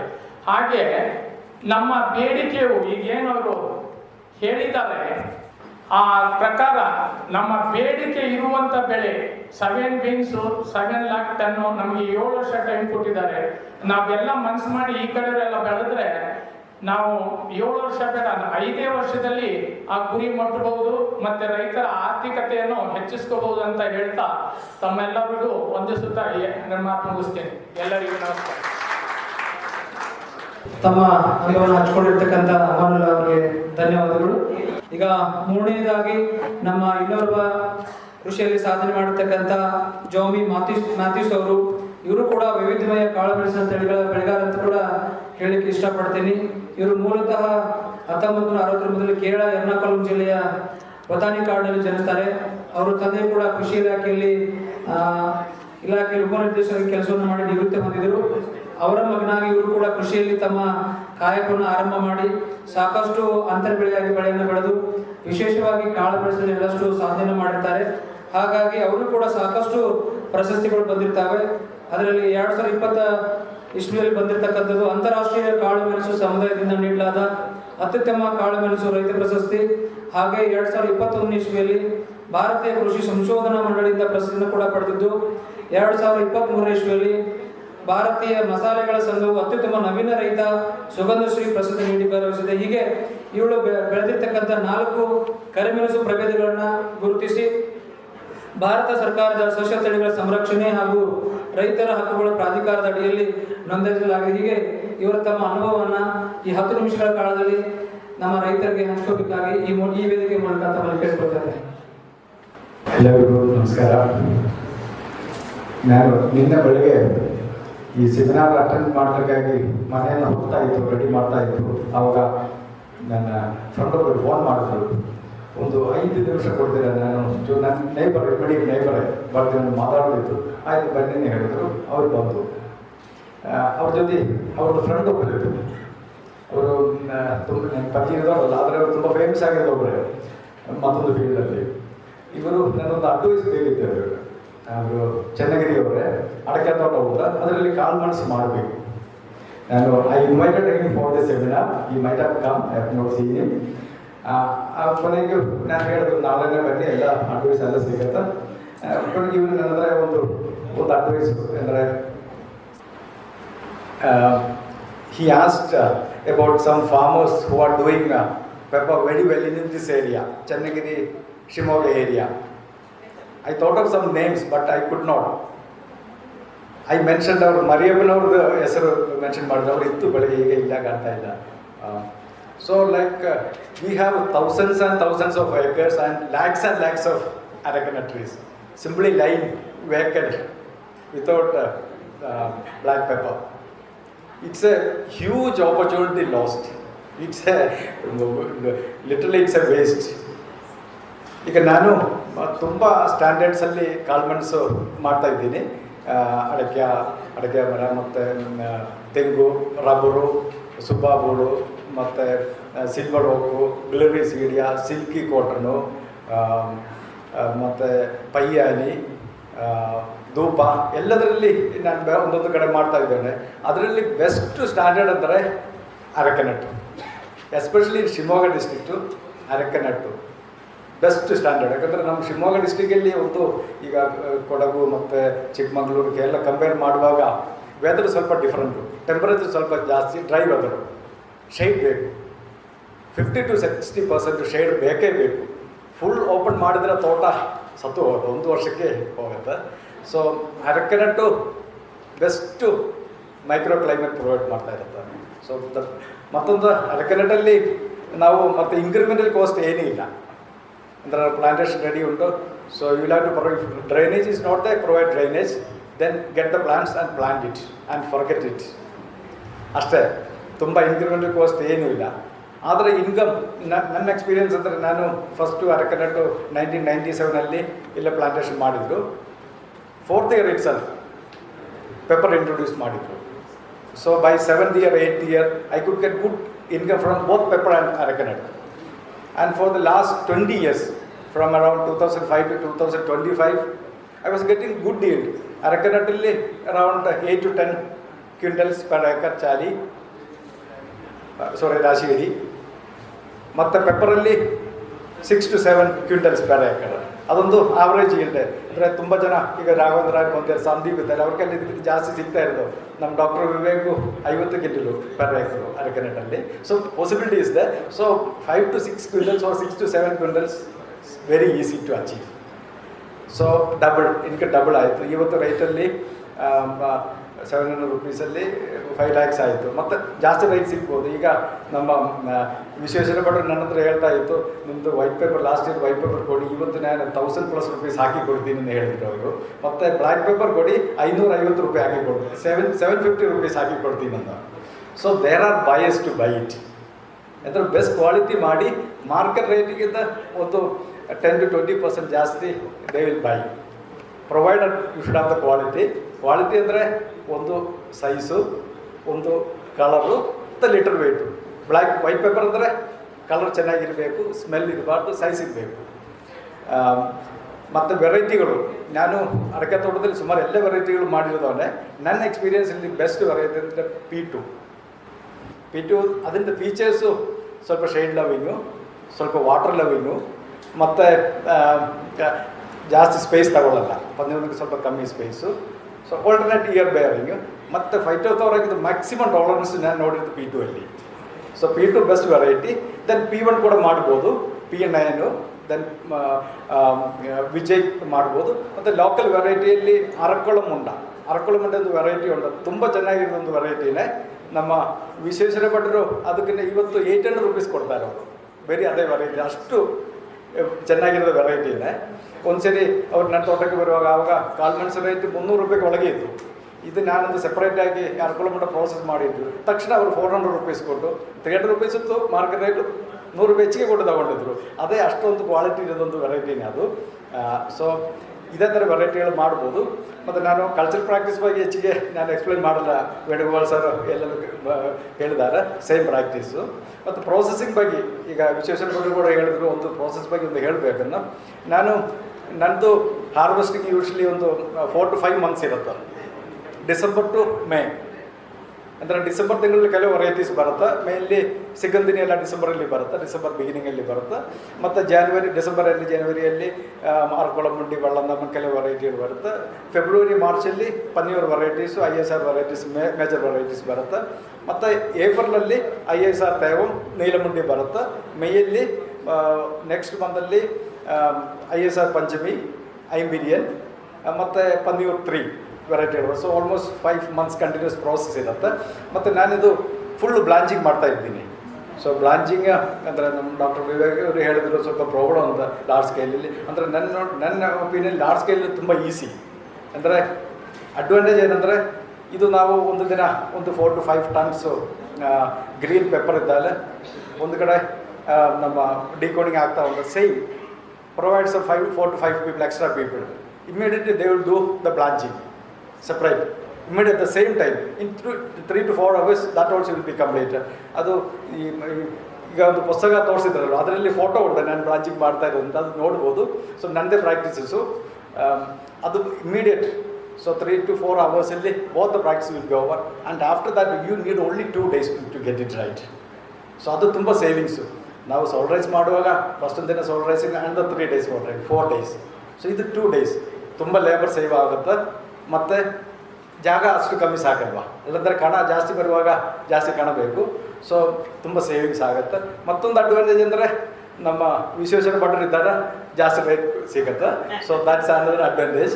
And that also white pepper, when you do white pepper immediately before decoding separate the ripen berries. ಒಂದು 5 to 10% ರೈಪನ್ ಸಿಗುತ್ತೆ. ಅದು ಸಿಗುವಾಗ ಅದು ಜಾಸ್ತಿ ರೈಟ್ ಸಿಗುತ್ತೆ. ಈಗ ಇದು 750 ಇರುವಾಗ 1050 ಇರುತ್ತೆ ರೈಟ್ ಪರ್ಸೆಂಟೇಜ್ ಕೂಡ ಕಮ್ಮಿ ಆಗಲ್ಲ. ಯಾಕಂದರೆ ರೈಪನ್ ಆಗಿರೋದು ಮಾತ್ರ ಕಲರ್ ಚೇಂಜ್ ಮಾತ್ರ ಸಪ್ರೇಟ್ ಮಾಡೋದು. ಸೊ ಅದು ಮತ್ತು ಬ್ಲ್ಯಾಕ್ ಪೇಪರ್ದು ಕ್ವಾಲಿಟಿ ಇಂಪ್ರೂವ್ ಆಗುತ್ತೆ. ಈಗ ರೆಡ್ ಆಗಿರೋದಂದರೆ ಅದು ಸಿಪ್ಪೆ ಹೋಗುತ್ತೆ, ಬ್ಲ್ಯಾಕ್ ಪೇಪರ್ ಕ್ವಾಲಿಟಿ ಹೋಗುತ್ತೆ, ಮತ್ತು ಕಲರ್ ಕೂಡ ಎಲ್ಲದು ಬ್ಲ್ಯಾಕ್ ಆಗಲ್ಲ, ಸ್ವಲ್ಪ ರೆಡ್ಡಿಶ್ ಇರುತ್ತೆ. So black pepper quality improve ಆಗುತ್ತೆ, ವೈಟ್ ಪೇಪರ್ ಎಕ್ಸ್ಟ್ರಾ ರೈಟ್ ಸಿಗ್ತವೆ. On an average you will get 750 to 800 rupees per kg at today's price. So these are the practices. So ನಾನು conclude ಮಾಡ್ತಾ ಇದ್ದೀನಿ. Before that I would like to congratulate Dr. Nagarajappa and his team for doing all the work. They have been doing this work for the last 6 months. So tremendous work, not only for him, for his all other junior scientists, Dr. Sudeep, Dr. Kiran. They are all not only scientists, they are farmers also. Kiran, he has produced the maximum product. I have seen the maximum productivity in ginger in his farm. He himself is a grower, so they are all farmer scientists also. So congratulations and all the very best. Thank you. Thank you sir, thank you very much. ತಮ್ಮ ಅನುಭವ ಹಂಚ್ಕೊಂಡಿರ್ತಕ್ಕಂಥ sir Matthew ಸರ್ಗೆ ಧನ್ಯವಾದಗಳು. ಇದುವರೆಗೆ ಕೆಳದಿ ಶಿವಪ್ಪನಾಯಕ ಕೃಷಿ ಮತ್ತು ತೋಟಗಾರಿಕೆ ವಿಜ್ಞಾನಗಳ ವಿಶ್ವವಿದ್ಯಾಲಯ ಶಿವಮೊಗ್ಗದಲ್ಲಿ ಹಮ್ಮಿಕೊಂಡ ಅಡಿಕೆ ಸಮೃದ್ಧಿಗಾಗಿ ಕಾಳು ಮೆಣಸಿನಲ್ಲಿ ಅಂತರ ಬೆಳೆ ರಾಷ್ಟ್ರೀಯ ವಿಚಾರಣಾ ಸಂಕಿರಣ ಕೇಳಿದಿರಿ. ಕಾರ್ಯಕ್ರಮ ಸಂಘಟನಾ ಕಾರ್ಯದರ್ಶಿ ಪ್ರಾಧ್ಯಾಪಕರು ಮತ್ತು ಅಡಿಕೆ ಸಂಶೋಧನಾ ಕೇಂದ್ರ ಶಿವಮೊಗ್ಗ ತೋಟಗಾರಿಕೆ ಡಾಕ್ಟರ್ ನಾಗರಾಜಪ್ಪ ಅಡಿವಪ್ಪರ್ನವರು. ಹೊರಾಂಗಣ ಧ್ವನಿ ಮುದ್ರಣ, ನಿರ್ವಹಣೆ ಮತ್ತು ನಿರ್ಮಾಣ ಡಾಕ್ಟರ್ SM ಸುಧಾಕರ್. ಭದ್ರಾವತಿ ಆಕಾಶವಾಣಿ ಕೇಂದ್ರದಿಂದ ಪ್ರಸಾರವಾಯಿತು.